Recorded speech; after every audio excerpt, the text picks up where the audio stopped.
ಅಶ್ವತ್ಥನಾರಾಯಣ ಕೂಡ ಯಾವ್ದು ಗೊತ್ತಾಗ್ತಾ ಇಲ್ಲ. ಅವ್ರಿಗೆ ದಿಲ್ಲಿದಲ್ಲೇ ಇಲ್ಲಿ ಸಾಕ್ಷಿನೇ ಇದೆಯಲ್ರಿ, ಸರ್ಕಾರದಲ್ಲಿ ಮುಖ್ಯಮಂತ್ರಿನ ಒಪ್ಕೊಂಡಿದ್ದಾರೆ 89 ಕೋಟಿ. ಅದು ಉತ್ತರ ಕೊಡ್ತಾರೆ. ಯಾರೋ ಬೇರೆ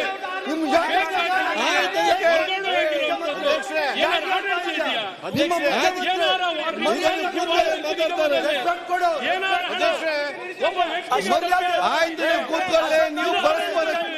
ನೀವು ಪರಸ್ಪರ ಮಾತಾಡೋದು ಹೇಗೆ ಆಗ್ತದೆ? ಆಯ್ತಪ್ಪ,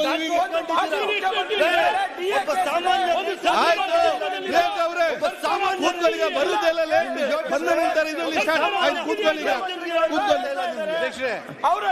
ಆಯ್ತು. ನಿನ್ನೆ ಆಯ್ತು, ಮತ್ತೆ ನೀವು ಮಾತಾಡಿ ಸಪರೇಟ್ ಆಗಿ. ಈಗ ಮುಖ್ಯಮಂತ್ರಿ ಉತ್ತರ ಕೊಡುವಾಗಲೇ ಕೂಡ ಕೊಡ್ತಾರೆ. ಸುರೇಶ್ ಅವರೇ, ಮುಖ್ಯಮಂತ್ರಿ ಆಯ್ತು.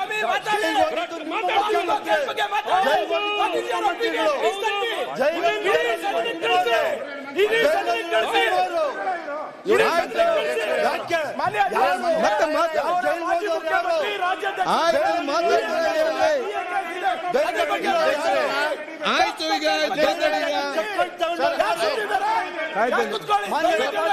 ಆಯ್ತು.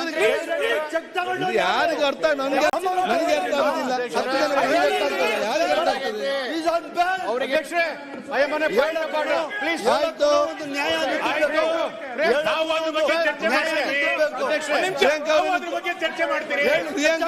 ಉಪಮುಖ್ಯಮಂತ್ರಿ ಏನಾಗಿದೆ ಪರಿಸ್ಥಿತಿ? ಸಿಬಿಐ ಕೋರ್ಟ್ ಅಲ್ಲಿ, ಸುಪ್ರೀಂ ಕೋರ್ಟ್ ಅಲ್ಲಿ ಏನಾಗಿದೆ? ಅವರು ಭ್ರಷ್ಟಾಚಾರದಲ್ಲೇ ಒಳಗೋಗಿ ಬಂದಿರೋದು. ನಾವಲ್ಲ, ನಿಮ್ಮ ಉಪಮುಖ್ಯಮಂತ್ರಿಯು ಭ್ರಷ್ಟಾಚಾರದಲ್ಲೇ ಹೋಗಿ ಬಂದಿರೋದು. ಮಾಡಿ ಚರ್ಚೆ. ಅದನ್ನು ಅವರು ಜೈಲಿಗೆ ಹೋಗಿ ಬಂದಿದ್ದಾರೆ. ಈಗ ನೀವು ಚರ್ಚೆ ಮಾಡಿ ಚರ್ಚೆ ಮಾಡಿ. ಅವ್ರು ಜೈಲಿಗೆ ಹೋಗಿ ಬಂದಿಲ್ವಾ? ಅವರು ಜೈಲಿಗೆ ಹೋಗಿ ಆಯ್ತು, ಮತ್ತೆ ಮಾತಾಡಿ ಚರ್ಚೆ ಮಾಡಿ. ಉಪಮುಖ್ಯಮಂತ್ರಿ ಈಗ ಯಾರಿಗೆ ಅರ್ಥ ಆಗುದು, ಏನ್ ಮಾತಾಡಿ ಯಾರಿಗೂ ಅರ್ಥ ಆಗುದಿಲ್ಲ. ಬರೆಯಲಿ ನೀವು. ಆಯ್ತು, ಉಪಮುಖ್ಯಮಂತ್ರಿ ಭ್ರಷ್ಟಾಚಾರ ಆಯ್ತು, ಮುಗಿಸಿ. ಬೆಲ್ಲ ಮಾತಾಡಿ ಮುಗಿಸ್ಲಿ. ಬೆಲ್ಲ ಕಂಟಿನ್ಯೂ. ಆಯ್ತು, ಈಗ ಅವ್ರು ಮಾತಾಡಿ ನಿಮಗೆ ಮುಗಿ